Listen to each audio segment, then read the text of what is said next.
بسم الله الرحمن الرحيم. الحمد لله الذي خلق السماوات والأرض وجعل الظلمات والنور ثم الذين كفروا بربهم يعدلون. هو الذي خلقكم من طين ثم قضى أجلا وأجل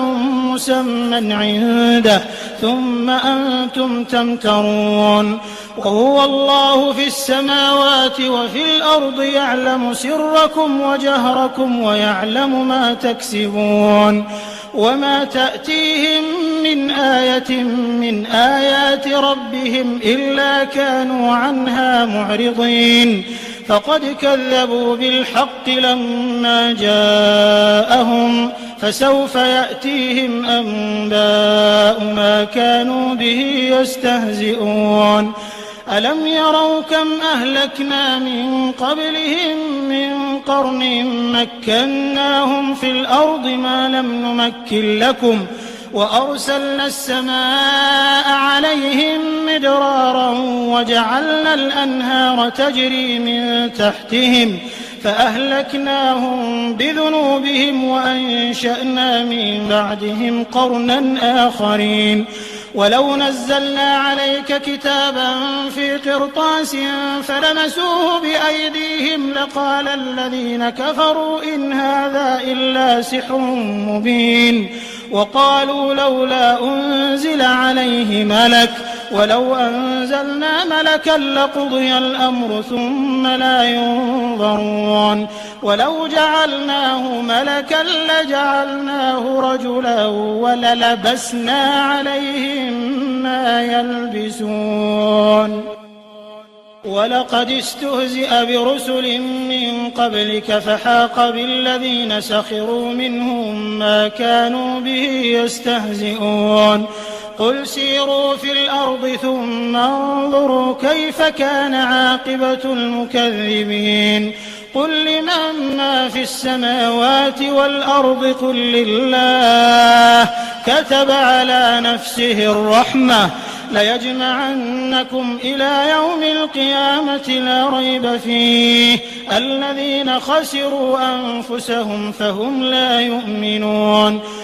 وله ما سكن في الليل والنهار وهو السميع العليم. قل أغير الله أتخذ وليا فاطر السماوات والأرض وهو يطعم ولا يطعم. قل إني أمرت أن أكون أول من أسلم ولا تكونن من المشركين. قل إني أخاف إن عصيت ربي عذاب يوم عظيم. من يصرف عنه يومئذ فقد رحمه وذلك الفوز المبين. وإن يمسسك الله بضر فلا كاشف له إلا هو وإن يمسسك بخير فهو على كل شيء قدير. وهو القاهر فوق عباده وهو الحكيم الخبير. قل أي شيء أكبر شهادة قل الله شهيد بيني وبينكم وأوحي إلي هذا القرآن لأنذركم به ومن بلغ أئنكم لتشهدون أن مع الله آلهة أخرى قل لا أشهد قل إنما هو إله واحد وإنني بريء مما تشركون. الذين آتيناهم الكتاب يعرفونه كما يعرفون أبناءهم الذين خسروا أنفسهم فهم لا يؤمنون. ومن أظلم ممن افترى على الله كذبا أو كذب بآياته إنه لا يفلح الظالمون. ويوم نحشرهم جميعا ثم نقول للذين أشركوا أين شركاؤكم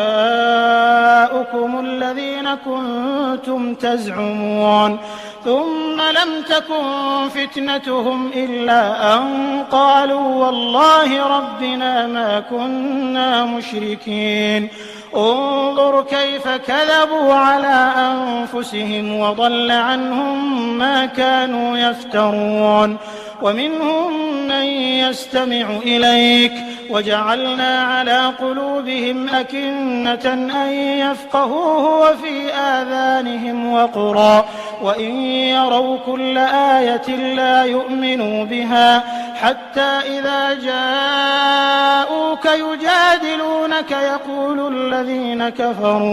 يقول الذين كفروا إن هذا إلا أساطير الأولين وهم ينهون عنه وينأون عنه وإن يهلكون إلا أنفسهم وما يشعرون ولو ترى إذ وقفوا على النار فقالوا يا ليتنا نرد ولا نكذب بآيات ربنا ونكون من المؤمنين بل بدا لهم ما كانوا يخفون من قبل ولو ردوا لعادوا لما نهوا عنه وإنهم لكاذبون وقالوا إن هي إلا حياتنا الدنيا وما نحن بمبعوثين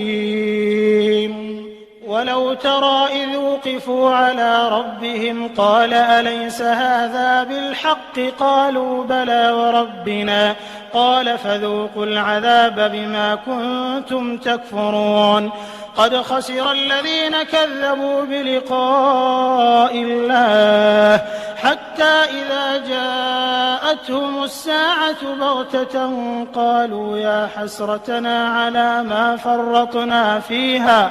وهم يحملون أوزارهم على ظهورهم ألا ساء ما يزرون وما الحياة الدنيا إلا لعب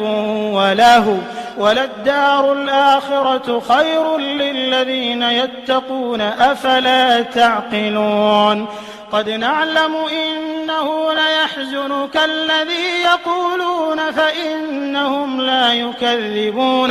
فإنهم لا يكذبونك ولكن الظالمين بآيات الله يجحدون ولقد كذبت رسل من قبلك فصبروا على ما كذبوا وأوذوا حتى أتاهم نصرنا ولا مبدل لكلمات الله ولقد جاءك من نبأ المرسلين وإن كان كبر عليك إعراضهم فإن استطعت أن تبتغي نفقا في الأرض أو سلما في السماء فتأتيهم بآية ولو شاء الله لجمعهم على الهدى فلا تكونن من الجاهلين إنما يستجيب الذين يسمعون والموتى يبعثهم الله ثم إليه يرجعون وقالوا لولا نزل عليه آية من ربه قل إن الله قادر على أن ينزل آية ولكن أكثرهم لا يعلمون وما من دابة في الأرض ولا طائر يطير بجناحيه إلا أمم أمثالكم ما فرطنا في الكتاب من شيء ثم إلى ربهم يحشرون والذين كذبوا بآياتنا صم وبكم في الظلمات من يشاء الله يضلله ومن يشاء يجعله على صراط مستقيم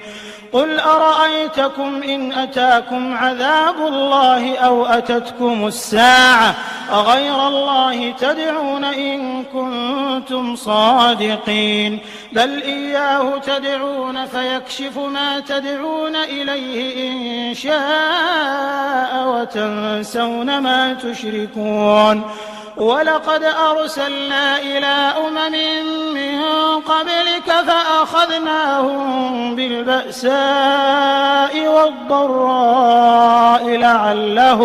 لعلهم يتضرعون فلولا إذ جاءهم بأسنا تضرعوا ولكن قست قلوبهم وزين لهم الشيطان ما كانوا يعملون فلما نسوا ما ذكروا به فتحنا عليهم أبواب كل شيء حتى إذا فرحوا بما أوتوا أخذناهم بغتة فإذا هم مبلسون فقطع دابر القوم الذين ظلموا والحمد لله رب العالمين قل أرأيتم إن أخذ الله سمعكم وأبصاركم وختم على قلوبكم من إله غير الله يأتيكم به انظر كيف نصرف الآيات ثم هم يصدفون قل أرأيتكم إن أتاكم عذاب الله بغتة أو جهرة هل يهلك إلا القوم الظالمون وما نرسل المرسلين إلا مبشرين ومنذرين فمن آمن وأصلح فلا خوف عليهم ولا هم يحزنون والذين كذبوا بآياتنا يمسهم العذاب بما كانوا يفسقون قل لا أقول لكم عندي خزائن الله ولا أعلم الغيب ولا أقول لكم إني ملك إن أتبع إلا ما يوحى إلي قل هل يستوي الأعمى والبصير أفلا تتفكرون وأنذر به الذين يخافون أن يحشروا إلى ربهم ليس لهم من دونه ولي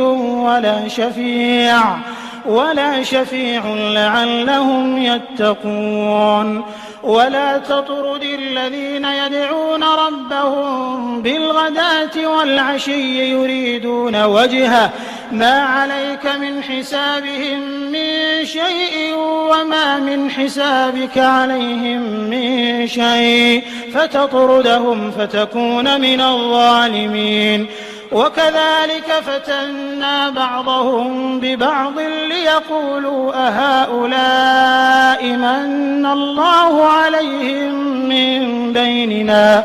أليس الله بأعلم بالشاكرين وإذا جاءك الذين يؤمنون بآياتنا فقل سلام عليكم كتب ربكم على نفسه الرحمة أنه من عمل منكم سوءا بجهالة ثم تاب من بعده وأصلح فأنه غفور رحيم وكذلك نفصل الآيات ولتستبين سبيل المجرمين قل إني نهيت أن أعبد الذين تدعون من دون الله قل لا أتبع أهواءكم قد ضللت إذا وما أنا من المهتدين قل إني على بينة من ربي وكذبتم به ما عندي ما تستعجلون به إن الحكم إلا لله يقص الحق وهو خير الفاصلين قل لو أن عندي ما تستعجلون به لقضي الأمر بيني وبينكم والله أعلم بالظالمين وعنده مفاتح الغيب لا يعلمها إلا هو ويعلم ما في البر والبحر وما تسقط من ورقة إلا يعلمها ولا حبة في ظلمات الأرض ولا رطب ولا يابس إلا في كتاب مبين وهو الذي يتوفاكم بالليل ويعلم ما جرحتم بالنهار ثم يبعثكم فيه ليقضى أجل مسمى ثم إليه مرجعكم ثم ينبئكم بما كنتم تعملون وهو القاهر فوق عباده ويرسل عليكم حفظة حتى إذا جاء أحدكم الموت توفته رسلنا وهم لا يفرطون ثم ردوا إلى الله مولاهم الحق ألا له الحكم وهو أسرع الحاسبين قل من ينجيكم من ظلمات البر والبحر تدعونه تضرعا وخفيا لئن أنجانا من هذه لنكونن من الشاكرين قل الله ينجيكم منها ومن كل كرب ثم أنتم تشركون قل هو القادر على أن يبعث عليكم عذابا من فوقكم أو من تحت أرجلكم أو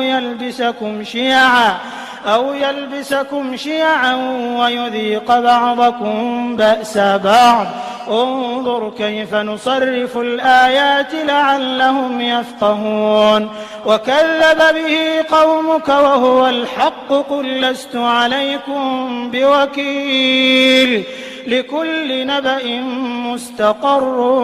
وسوف تعلمون وإذا رأيت الذين يخوضون في آياتنا فأعرض عنهم حتى يخوضوا في حديث غيره وإما ينسينك الشيطان فلا تقعد بعد الذكرى مع القوم الظالمين وما على الذين يتقون من حسابهم من شيء ولكن ذكرى لعلهم يتقون وذر الذين اتخذوا دينهم لعبا ولهوا وغرتهم الحياة الدنيا وذكر به أن تبسل نفس بما كسبت ليس لها من دون الله ولي ولا شفيع وإن تعدل كل عدل لا يؤخذ منها أولئك الذين أبسلوا بما كسبوا لهم شراب من حميم وعذاب أليم بما كانوا يكفرون قل أندعو من دون الله ما لا ينفعنا ولا يضرنا ونرد على أعقابنا بعد إذ هدانا الله كالذي استهوته الشياطين في الأرض حيران له أصحاب يدعونه إلى الهدى ائتنا قل إن هدى الله هو الهدى وأمرنا لنسلم لرب العالمين وأن أقيموا الصلاة واتقوه وهو الذي إليه تحشرون وهو الذي خلق السماوات والأرض بالحق ويوم يقول كن فيكون قوله الحق وله الملك يوم ينفخ في الصور عالم الغيب والشهادة وهو الحكيم الخبير وإذ قال إبراهيم لأبيه آزر أتتخذ أصناما آلهة إني أراك وقومك في ضلال مبين وكذلك نري إبراهيم ملكوت السماوات والأرض وليكون من الموقنين فلما جن عليه الليل رأى كوكبا قال هذا ربي فلما أفل قال لا أحب الآفلين فلما رأى القمر بازغا قال هذا ربي فلما أفل قال لئن لم يهدني ربي لأكونن من القوم الضالين فلما رأى الشمس بازغة قال هذا ربي هذا أكبر فلما أفلت قال يا قوم إني بريء مما تشركون إني وجهت وجهي للذي فطر السماوات والأرض حنيفا وما أنا من المشركين. وحاجه قومه قال أتحاجوني في الله وقد هدان ولا أخاف ما تشركون به إلا أن يشاء ربي شيئا وسع ربي كل شيء علما أفلا تتذكرون. وكيف أخاف ما أشركتم ولا تخافون أنكم أشركتم بالله ما لم ينزل به عليكم سلطانا فأي الفريقين أحق بالأمن إن كنتم تعلمون. الذين آمنوا ولم يلبسوا إيمانهم بظلم أولئك لهم الأمن وهم مهتدون.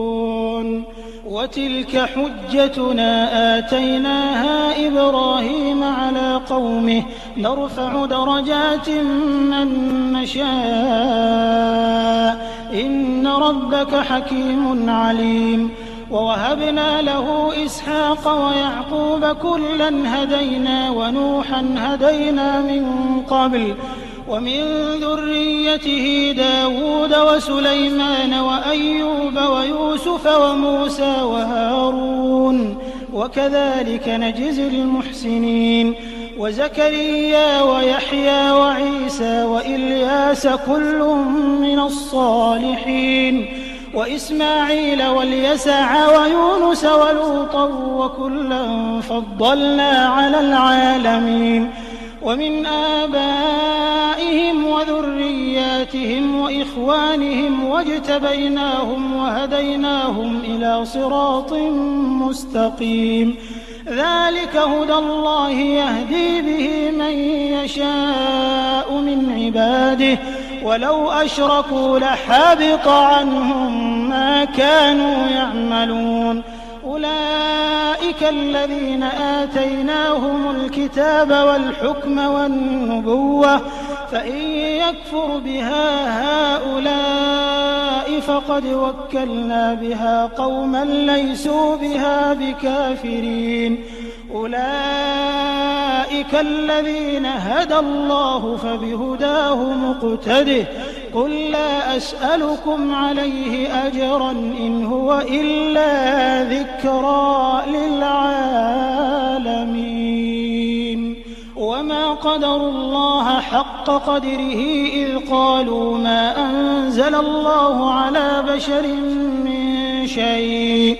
قل من أنزل الكتاب الذي جاء به موسى نورا وهدى للناس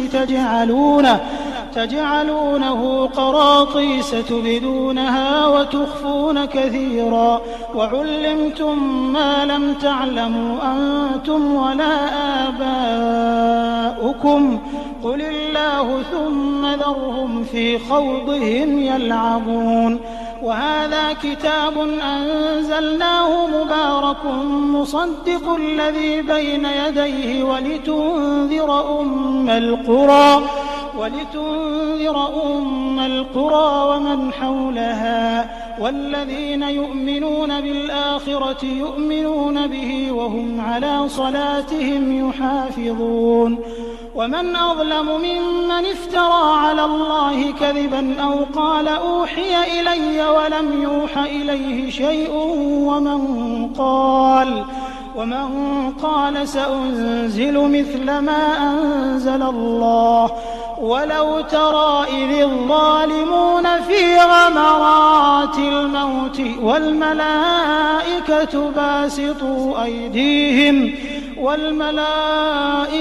باسطوا أيديهم أخرجوا أنفسكم اليوم تجزون عذاب الهون بما كنتم تقولون على الله غير الحق وكنتم عن آياته آياته تستكبرون ولقد جئتمونا فرادا كما خلقناكم أول مرة وتركتم ما خولناكم وراء ظهوركم وما نرى معكم شفعاءكم الذين زعمتم أنهم فيكم شركاء لقد تقطع بينكم وضل عنكم ما كنتم تزعمون إن الله فالق الحب والنوى يخرج الحي من الميت ومخرج الميت من الحي ذلكم الله فأنى تؤفكون فالق الإصباح وجعل الليل سكنا والشمس والقمر حسبانا ذلك تقدير العزيز العليم وهو الذي جعل لكم النجوم لتهتدوا بها في ظلمات البر والبحر قد فصلنا الآيات لقوم يعلمون وهو الذي أنشأكم من نفس واحدة فمستقر ومستودع قد فصلنا الآيات لقوم يفقهون وهو الذي أنزل من السماء ماء فأخرجنا به نبات كل شيء فأخرجنا منه خضرا نخرج منه حبا متراكبا ومن النخل من طلعها قنوان دانية وجنات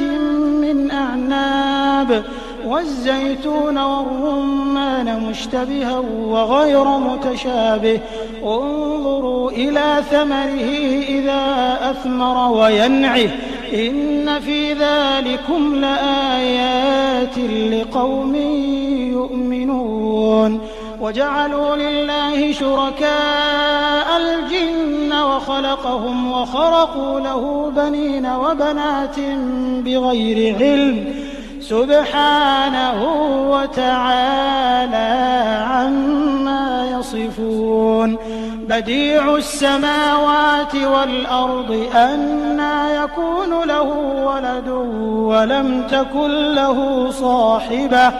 وخلق كل شيء وهو بكل شيء عليم ذلكم الله ربكم لا إله إلا هو خالق كل شيء فاعبدوه وهو على كل شيء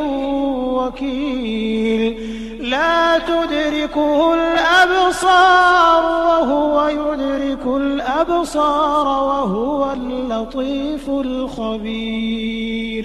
قد جاءكم بصائر من ربكم فمن أبصر فلنفسه ومن عمي فعليها وما أنا عليكم بحفيظ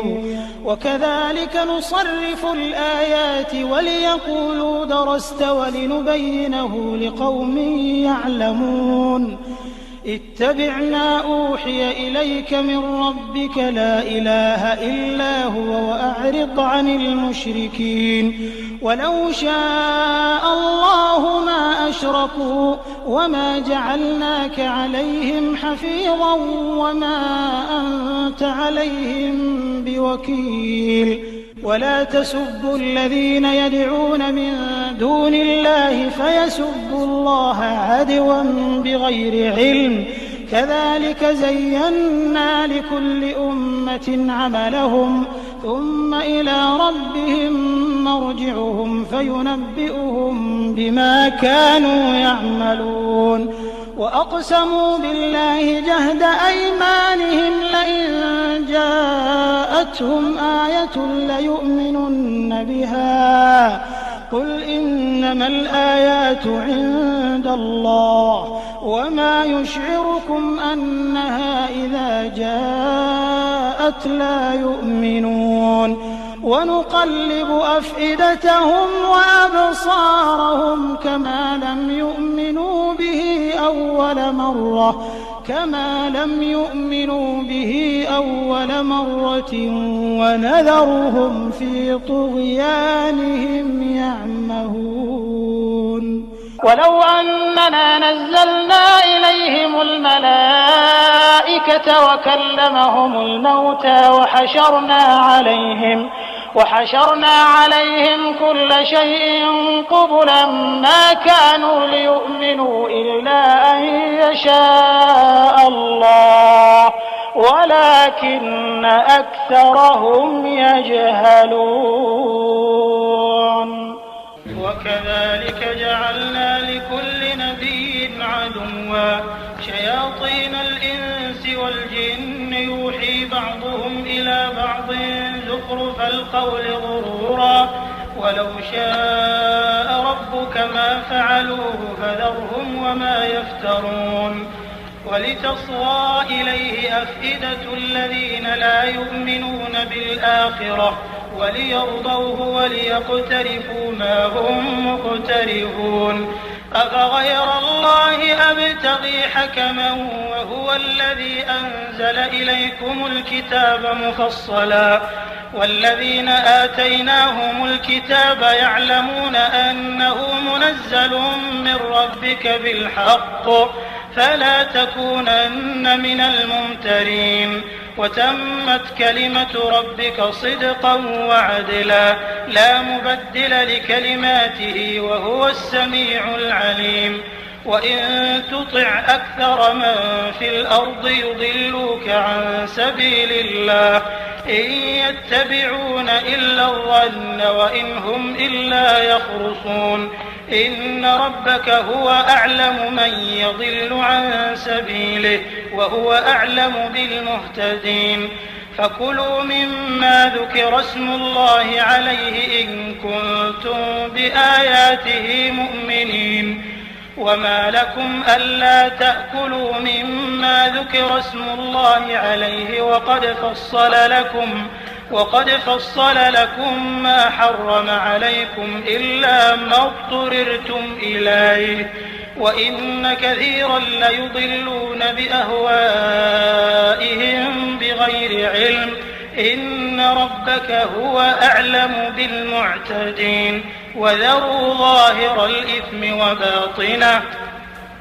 إن الذين يكسبون الإثم سيجزون بما كانوا يقترفون. ولا تأكلوا مما لم يذكر اسم الله عليه وإنه لفسق وإن الشياطين ليوحون إلى أوليائهم ليجادلوكم وإن أطعتموهم إنكم لمشركون. أومن كان ميتا فأحييناه وجعلنا له نورا يمشي به في الناس كمن مثله في الظلمات ليس بخارج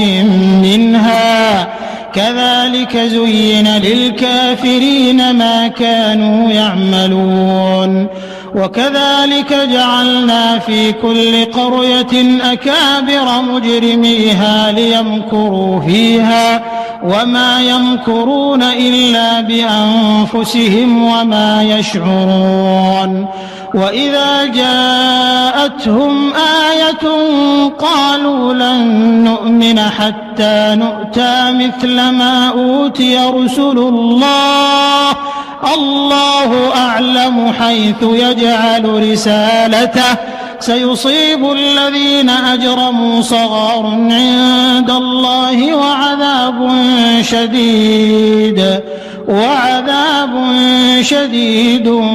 بما كانوا يمكرون. فمن يرد الله أن يهديه يشرح صدره للإسلام ومن يرد أن يضله يجعل صدره ضيقا حرجا كأنما يصعد في السماء كذلك يجعل الله الرجس على الذين لا يؤمنون وهذا صراط ربك مستقيما قد فصلنا الآيات لقوم يذكرون لهم دار السلام عند ربهم وهو وليهم بما كانوا يعملون ويوم يحشرهم جميعا يا معشر الجن قد استكثرتم من الإنس وقال أولياؤهم من الإنس ربنا استمتع بعضنا ببعض وبلغنا أجلنا الذي أجلت لنا قال النار مثواكم خالدين فيها إلا ما شاء الله إن ربك حكيم عليم وكذلك نولي بعض الظالمين بعضا بما كانوا يكسبون يا معشر الجن والإنس ألم يأتكم رسل منكم يقصون عليكم آياتي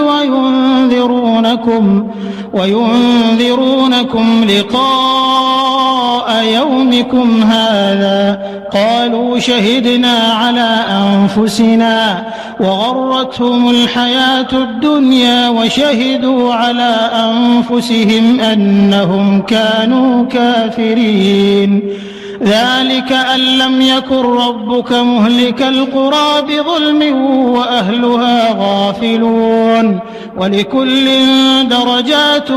مما عملوا وما ربك بغافل عما يعملون وربك الغني ذو الرحمة إن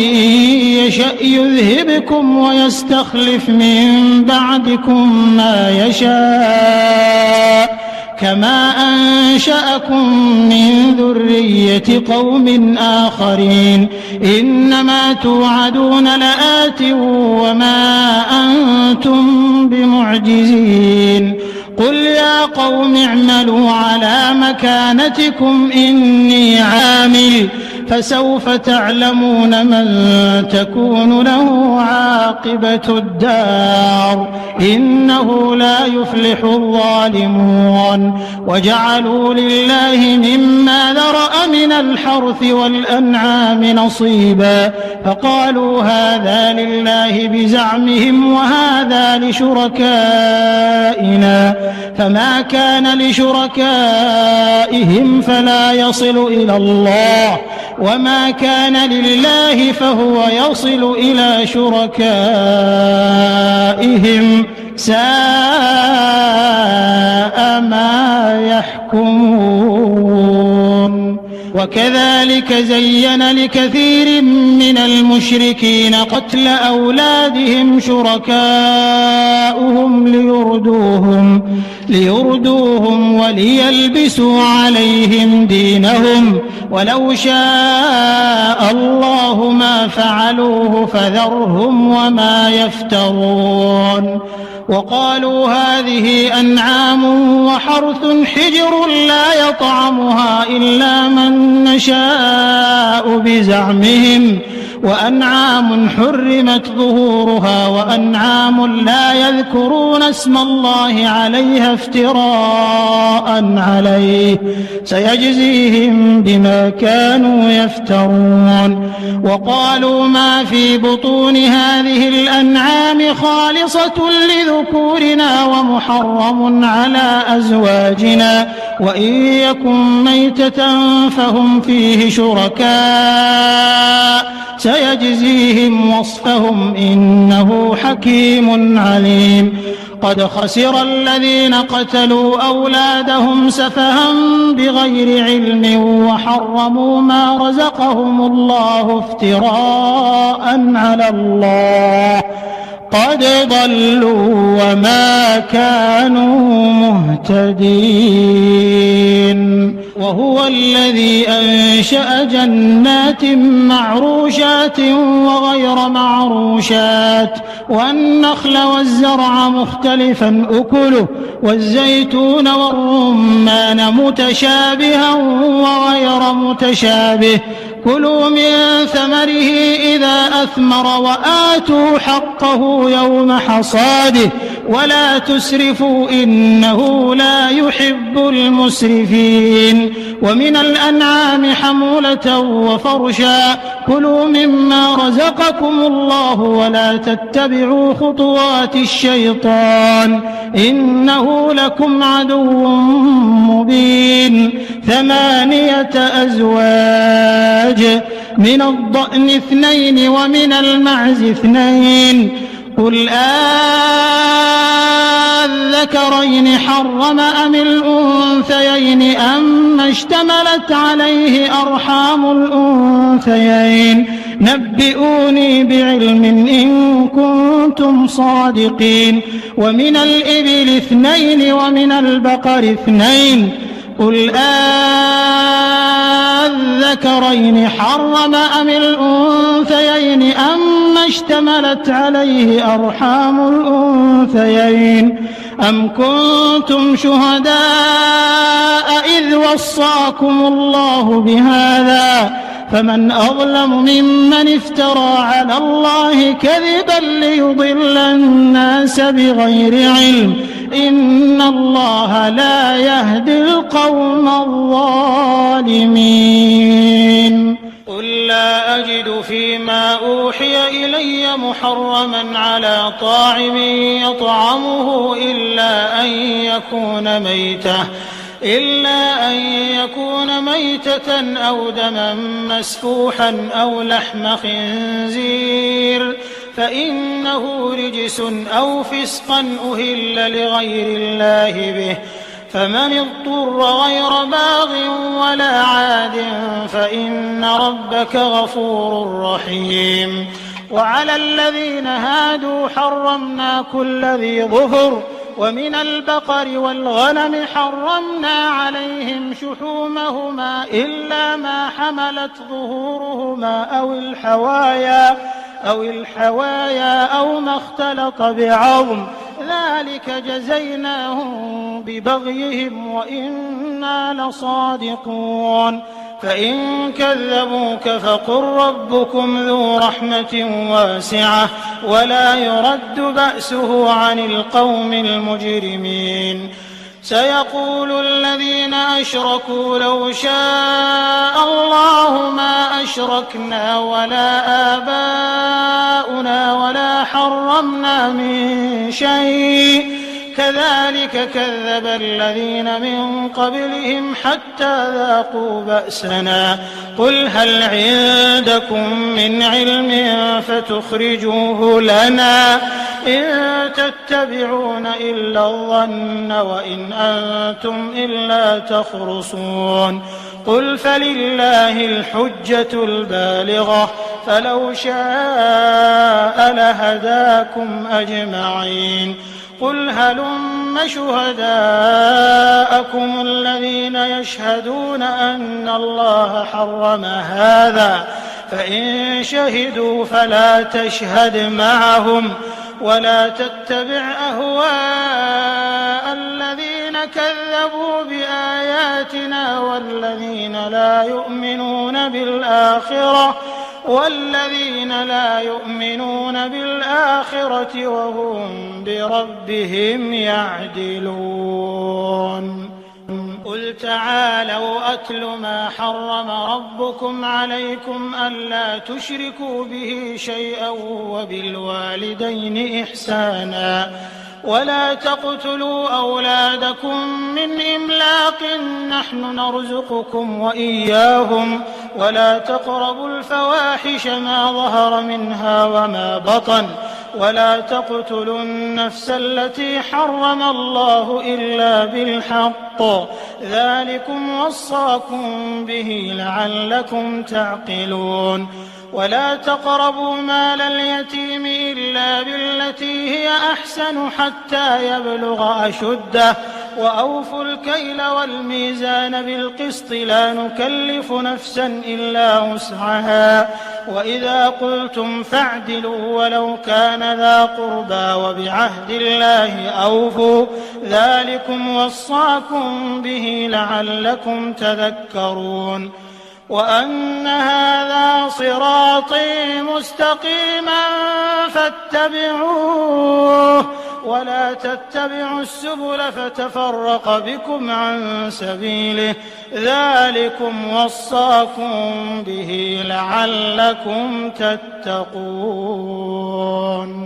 ثم آتينا موسى الكتاب تماما على الذي أحسن وتفصيلا لكل شيء وهدى ورحمة لعلهم بلقاء ربهم يؤمنون وهذا كتاب أنزلناه مبارك فاتبعوه واتقوا لعلكم ترحمون أن تقولوا إنما أنزل الكتاب على طائفتين من قبلنا وإن كنا عن دراستهم لغافلين أو تقولوا لو أنا أنزل علينا الكتاب لكنا أهدى منهم فقد جاءكم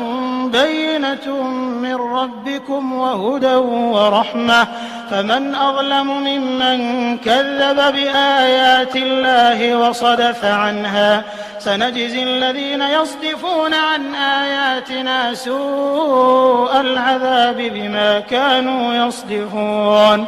هل ينظرون إلا أن تأتيهم الملائكة أو يأتي ربك أو يأتي بعض آيات ربك يوم يأتي بعض آيات ربك لا ينفع نفسا إيمانها لم تكن آمنت من قبل أو كسبت في إيمانها خيرا قل انتظروا إنا منتظرون إن الذين فرقوا دينهم وكانوا شيعا لست منهم في شيء إنما أمرهم إلى الله ثم ينبئهم بما كانوا يفعلون من جاء بالحسنة فله عشر أمثالها ومن جاء بالسيئة فلا يجزى إلا مثلها وهم لا يظلمون قل إنني هداني ربي إلى صراط مستقيم دينا قيما ملة إبراهيم حنيفا وما كان من المشركين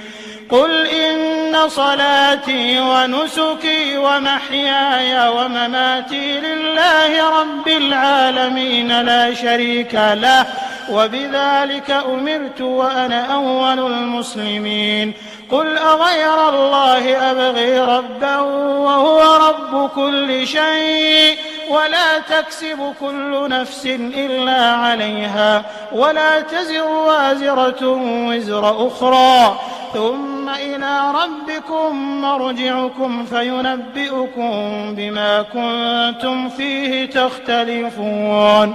وهو الذي جعلكم خلائف الأرض ورفع بعضكم فوق بعض درجات ليبلوكم فيما آتاكم إن ربك سريع العقاب وإنه لغفور رحيم